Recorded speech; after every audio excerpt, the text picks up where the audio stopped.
प्यारे इस्लामी भाइयों, मेरे आका अलैहिस्सलातु वस्सलाम की विलादत बासआदत, जरा सोचिए जब प्यारे आका इस दुनिया में तशरीफ लाने वाले थे, ये वो वक्त था जब कुफ्र का अंधेरा था, जहालत का अंधेरा था, और नबी पाक ऐसा नूर बनकर आए कि जिसने दुनिया का रंग ही बदल दिया।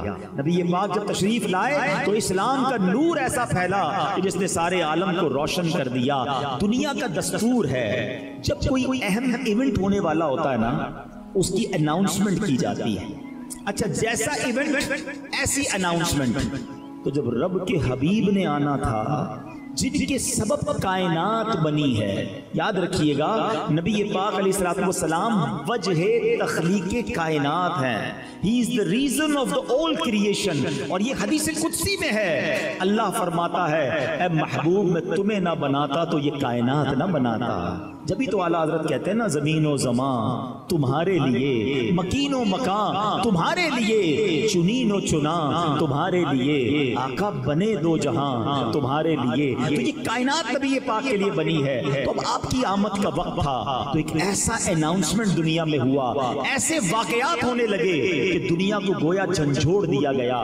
नबी पाक अलैहिस्सलातु वस्सलाम की विलादत से 55 दिन पहले, जरा तवज्जो रखिएगा, मैंने ये बात आपसे थोड़ी देर बाद दोबारा पूछनी भी है, ये जुमला याद रखिएगा कि आका अलैहिस्सलातु वस्सलाम की विलादत से 55 दिन पहले एक बड़ा कमाल का वाकया हुआ। और ये वाकया क्या था? यमन का बादशाह था अबरहा। उसने एक प्लान किया कि ये मुसलमान काबे का तवाफ क्यों करते हैं, काबे पे जाकर हज क्यों करते हैं, क्यों ना मैं काबे को ही गिरा देता हूं और माद अल्लाह उसको तहस नहस करके उसके पत्थर लेकर यमन में काबा बना लूंगा, फिर ये सारे लोग मेरे पास आएंगे। अब उसने प्लान क्या किया कि मक्के पर अटैक करने के लिए, देखिए उस जमाने में तो जो लड़ाई होती थी वो घोड़ों पर और ऊंटों पर होती थी, वो हाथियों का लश्कर लेकर चला गया। जरा सोचिए कि हाथियों का मुकाबला घोड़े वाले और ऊंटों वाले कैसे कर सकते हैं। मक्के का घेराव किया और फिर क्या किया, मक्के वालों के मवेशी जो थे, मक्के वालों के जो जानवर थे, वो भी उसने पकड़ना शुरू कर दिए। अब लोगों का रोजी रोजगार भी डिस्टर्ब हुआ। मेरे आका अलैहिस्सलातु वस्सलाम के मुबारक दादा हजरत अब्दुल मुत्तलिब, अल्लाह ने क्या उनके चेहरे पर नूर अता फरमाया था, उनकी पेशानी पर नूरे नबूवत चमकता था। हजरत अब्दुल मुत्तलिब ने क्या किया, आप गए अबरहा के पास। अब जरा गौर कीजिए, वो कर्रो फर के साथ मुतकब्बिर बादशाह आया हुआ है और उसने काबे को ढाना है, उसका प्लान ये है।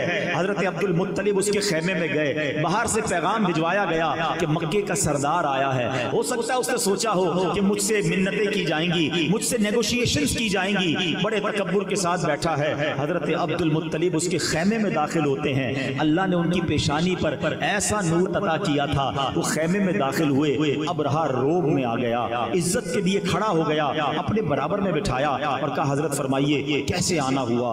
हजरत अब्दुल मुत्तलिब ने बड़ी अजीब डिमांड की। आपने कहा कि तुमने मक्के वालों के मवेशी, उनकी बकरियां, उनके जानवर पकड़ लिए, हमारे जानवर हमारे वापस कर दो।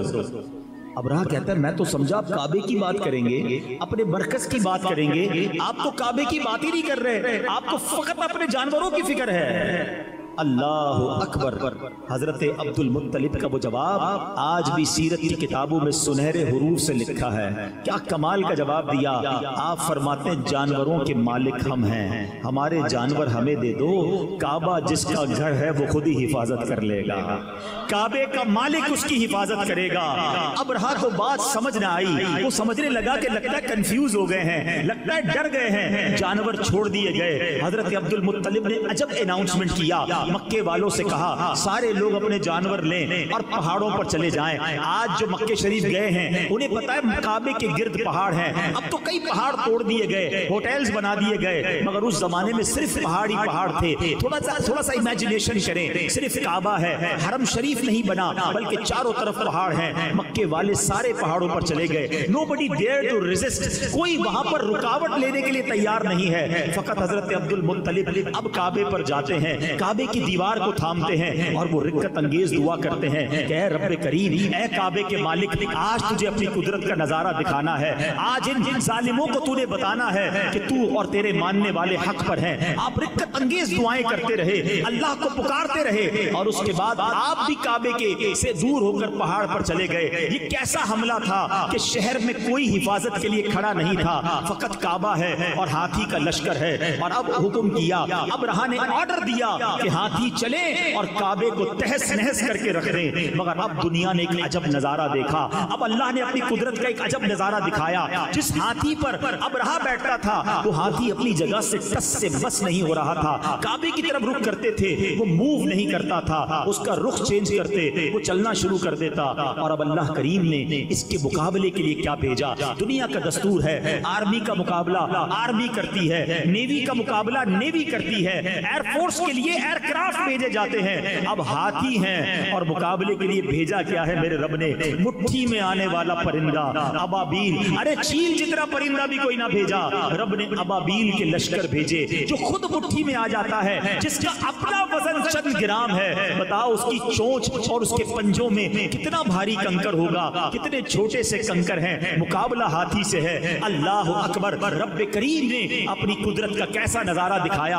और आज लोग कहते हैं कि फला सुपर पावर ने जनाब बड़े गाइडेड मिसाइल बना लिए हैं, टारगेट सेट कर दो, मिसाइल जाके वही हिट करता है। अल्लाह अकबर। आओ मैं बताता हूँ 1450 साल पहले मेरे रब ने अबाबील के उन पंजों में कैसे गाइडेड मिसाइल दिए थे। हर कंकर पर हाथी सवार का नाम लिखा था, उस सवार का नाम मौजूद था।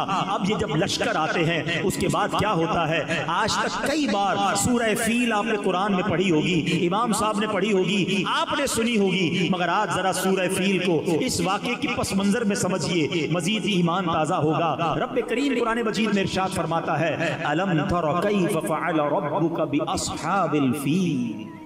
इसका तर्जुमा क्या है? ए महबूब, क्या आपने न देखा कि आपके रब ने उन हाथी वालों का क्या हाल किया है? मैंने बयान के शुरू में एक जुमला आपको याद करवाया था। ये वाकया जो है असहाबे फील का नबी पाक की विलादत से कितना पहले हुआ था? माशाल्लाह याद है, ये याद रखना, ये बड़ी अकीदे की बात बता रहा हूँ। 55 डेज पहले ये वाकया हुआ है। और अल्लाह कुरान में अपने हबीब से कह रहा है, ए महबूब आपने ना देखा? अलम तरा कैफा, आका तो दुनिया में तशरीफ ही नहीं लाए थे और रब अपने हबीब से कह रहा है, ए महबूब आपने ना देखा। इट मींस याद उसको दिलाया जाता है जो कहीं देख रहा था, जो कहीं मौजूद था। अल्लाह अकबर। अब वो हदीस पाक सुनो कि अल्लाह के हबीब फरमाते, मैं उस वक्त भी नबी था जब हजरत आदम पानी और मिट्टी के दरमियान थे। मेरे आका के नूर को अल्लाह ने अपने नूर से पैदा फरमाया। प्यारे आका ने पूछा, है जिब्रील तुमने तो सारे नबियों की बारगाह में हाजिरी दी है, सबसे मुलाकात की है, बताओ ना किसी को मेरे जैसा भी पाया, तुम्हें मेरे बारे में क्या कहते हो? अल्लाह अकबर। जिब्रील अमीन जिन्होंने तमाम अंबिया की खिदमत में हाजिरी दी, क्या कहते हैं? चलो यही बात बरेली के ताजदार की जबानी सुन लो। इमाम इश्क व मोहब्बत कहते हैं, यही बोले सिदरा वाले चमने जहां के थाले हैं, यही बोले सिदरा वाले चमने जहां के थाले, सभी मैंने छान डाले, आका तेरे पाए का ना पाया, तुझे यकने यक बनाया। अल्लाह अकबर। जिब्रील अमीन कहते, हुजूर आप जैसा मैंने कायनात में कोई और नहीं देखा।